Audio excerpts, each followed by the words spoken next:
हरे कृष्णा। मार्च मास में आने वाली अमावस्या को दर्श अमावस्या कहते हैं। यह अमावस्या पितरों के पूजन के लिए विशेष मानी गई है। एक समय महामुनि मार्कंडेय जी राजा रोहितास के पास आए और उनका अतिथि सत्कार स्वीकार करने के बाद अब वे राजा रोहितास को कथा सुना रहे थे। कथा के अंत में राजा रोहितास ने कहा, हे ऋषिवर, मैं श्राद्ध कल्प को सत्यपूर्वक सुनना चाहता हूँ। श्राद्ध के लिए अन्य सबको पवित्र दिन भी है, फिर भी श्राद्ध के लिए अमावस्या का दिन विशेष क्यों बताया गया है? राजा रोहितास का यह प्रश्न सुनकर मार्कंडेय ऋषि ने कहा, हे राजन, यह सत्य है कि श्राद्ध के लिए उपयुक्त समय और भी है। मनवादी तिथि, युगा तिथि, संक्रांति काल, व्यतीत पात, गजत छाया, चंद्र ग्रहण और सूर्य ग्रहण, इन सभी दिनों में पितरों को तृप्ति के लिए श्राद्ध करना चाहिए। बुद्धिमान मनुष्य को पवित्र तीर्थ, पवित्र मंदिर, श्राद्ध के योग्य ब्राह्मण और श्राद्ध के लिए उत्तम वस्तुएं प्राप्त करके श्राद्ध करना चाहिए। श्राद्ध के लिए जो अमावस्या विशेष रूप से दी गई है उसका मैं अब कारण बताया हूँ।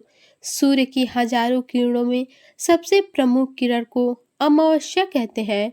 अमावस्या नामक मुख्य किरण के तेज से ही सूर्यदेव तीनों लोकों को प्रकाशित करते हैं और तिथि विशेष चंद्रदेव उसी अमावस्या में निवास करते हैं, इसलिए उसका नाम अमावस्या पड़ा।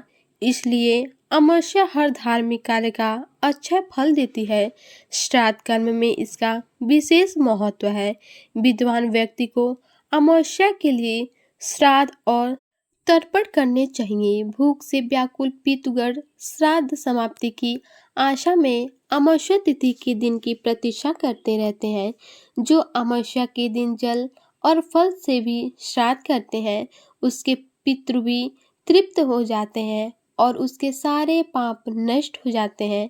अपने पितरों को मोक्ष प्रदान करने के लिए मार्गशीर्ष अमावस्या तिथि से उत्तम, अति उत्तम दिवस और कौन हो सकता है। इस प्रकार मार्कंडेय ऋषि ने दर्श अमावस्या के महत्व को बताया है, जो कि प्रत्येक वर्ष में मार्गशीर्ष मास में अमावस्या के दिन आती है।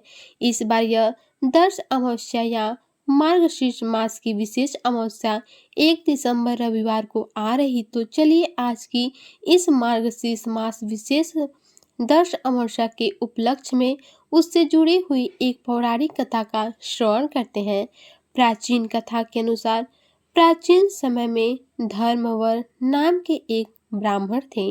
वे अत्यंत विद्वान और धार्मिक थे।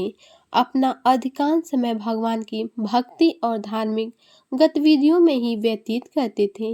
एक बार जब वे सत्संग में गए हुए थे तो वहां उन्होंने एक संत से सुना कि कलयुग में भगवान नारायण की पूजा से अधिक पुण्य फल और किसी भी कार्य से नहीं प्राप्त हो सकता है। किसी भी प्रकार के यज्ञ और हवन करने से भी उतना पुण्य नहीं मिलता है जितना भगवान की पूजा आराधना करने से मिलता है।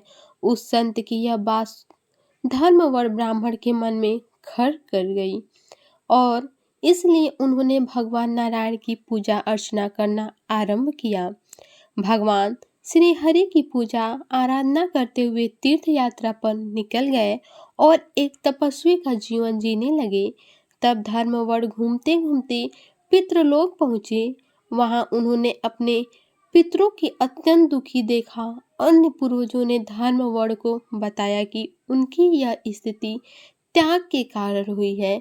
उन्होंने इस संसार को त्याग कर सन्यासी का जीवन बिताया था और सब कुछ छोड़ दिया था और एक तपस्वी का जीवन व्यतीत किया था।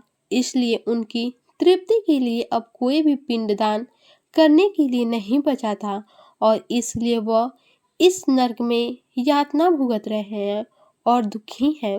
यह सुनकर धर्मवर ब्राह्मण को समझ में आया कि मात्र संस्कार को त्यागने से या फिर तीर्थ यात्रा पर जाने से जीवन व्यतीत नहीं होता। मोक्ष के लिए गृहस्थ जीवन भी आवश्यक है। सच्चा ज्ञान प्राप्त करने बाद धर्मवर ने गृहस्थ जीवन आरंभ किया और कृष्ण पक्ष की अमावस्या के दिन उन्होंने यज्ञ करवाया और अपने पूर्वजों को मोक्ष प्रदान किया। पंचांग के अनुसार अमावस्या के दिन एक दिन पहले दर्श अमावस्या मनाई जाती है। इस दिन पितृदेव धरती पर आते हैं और अपने परिवार को प्रसन्नता, स्वस्थता और सुख का आशीर्वाद देते हैं। इसलिए विशेषकर पितरों की मुक्ति के लिए दर्श अमावस्या के दिन पूजा पाठ, तर्पण, भगवान श्री हरि की कथा का श्रवण किया जाता है। पुराणों और वेदों के अनुसार दर्श अमावस्या के दिन अपने पितरों के लिए जो भी पूजा, दान और प्रार्थना की जाती है वे अवश्य पूर्ण होती है। पितरों के आशीर्वाद से परिवार में सुख, धन, संपत्ति, सफलता और प्रसिद्धि प्राप्त होती है। इस दिन जो भी दरिद्र व्यक्ति भगवान नारायण का व्रत और पूजन करता है उसे धन की प्राप्ति होती है और निसंतान दंपतियों को संतान सुख प्राप्त होता है। अमावस्या तिथि के दिन भगवान नारायण की पूजा आराधना करने से व्यक्ति के हर प्रकार के कष्टों का निवारण होता है।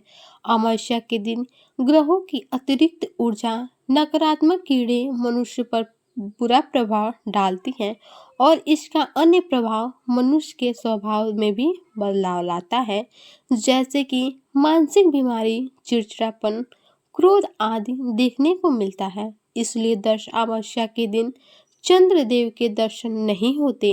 हालांकि उनकी पूजा करना अत्यंत महत्वपूर्ण बताया गया है, क्योंकि चंद्रदेव मनुष्य को शीतलता और शांति प्रदान करते हैं। इस दिन सच्चे मन से चंद्रदेव की पूजा करने से संपूर्ण मनोकामनाएं पूर्ण होती हैं। ऐसा माना जाता है कि किसी जातक की कुंडली में चंद्रमा कमजोर स्थिति में है तो इस दिन उसे व्रत रखना चाहिए और चंद्रदेव की पूजा अर्चना करनी चाहिए। ऐसे करने से व्यक्ति को अच्छे स्वास्थ्य का आशीर्वाद मिलता है। अगर कोई व्यक्ति किसी रोग से पीड़ित है तो भी चंद्रदेव की कृपा से उसे इन रोगों से मुक्ति मिल जाती है। इसलिए इस दिन चंद्रदेव के साथ साथ पितृ पूजन, पितृ पिंडदान, स्नान और दान का भी अत्यंत विशेष महत्व है। इन दिनों गायों को चारा खिलाना, भूखों को भोजन करवाना, योग्य ब्राह्मणों को दक्षिणा देना, संपूर्ण दिन उपवास करना और वैदिक ज्ञान के प्रचार के लिए दान देना, यह सारे कार्य करने से हजारों गायों के दान के समान पुण्य प्राप्त होता है। ऐसा माना जाता है कि इस दिन ब्रह्म मुहूर्त में उठकर गंगा नदी में स्नान करना चाहिए, गंगा देवी की पूजा अर्चना करनी चाहिए, दीपदान करना चाहिए और भगवान शिव का गंगा जल और पंचामृत से अभिषेक करना चाहिए। भगवान शिव भूतों के देवता हैं, इसलिए उन्हें प्रसन्न करने भी आप पूर्वजों को मोक्ष प्रदान करवा सकते हैं। इस दिन पितरों को मुक्ति, गृह दोष, काल सर्प दोष आदि से मुक्ति के लिए भगवान नारायण और महादेव की पूजा भी की जा सकती है।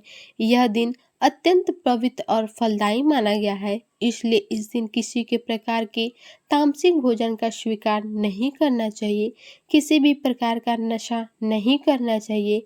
मन को शुद्ध और पवित्र रखकर भगवान नारायण और महादेव की पूजा अर्चना करने से जीवन में दुख, दरिद्रता और कष्ट दूर हो जाते हैं और इसलिए यह दिन सभी देवी देवताओं के लिए साथ साथ पितृ देवता का आशीर्वाद पाने के लिए भी उत्तम माना गया है। कई लोग इस दिन हनुमान जी की भी पूजा आराधना करते हैं, क्योंकि भगवान के भक्त शिरोमणि हनुमान जी जीवन में आने वाली सभी दुविधा को, भूत प्रेत और नकारात्मक शक्तियों का नाश करते हैं और परम भगवान श्री हरि की कृपा प्रदान करते हैं। तो ये थी आज की दर्श अमावस्या व्रत की कथा, उसकी महिमा। हमें आशा है कि यह जानकारी आपको अच्छी लगी होगी। आज के दिन इस कथा का श्रवण करने, पाठ करने से मनुष्य को परम गति प्राप्त होता है, तो इसलिए इस कथा को अधिक से अधिक लोगों को शेयर कीजिए, उन्हें भी इस पुण्य के फल के भागी बनने का अवसर प्रदान कीजिए और ऐसे ही प्राचीन, पौराणिक और प्रमाणभूत कथाओं को सुनते रहने के लिए अपने आप को इस चैनल को सब्सक्राइब जरूर कर दीजिएगा और बेल आइकन दबाकर नोटिफिकेशन ऑन रखिएगा, ताकि आने वाली सभी कथाओं के विषय में भी आपको निरंतर जानकारी मिलती रहे। धन्यवाद।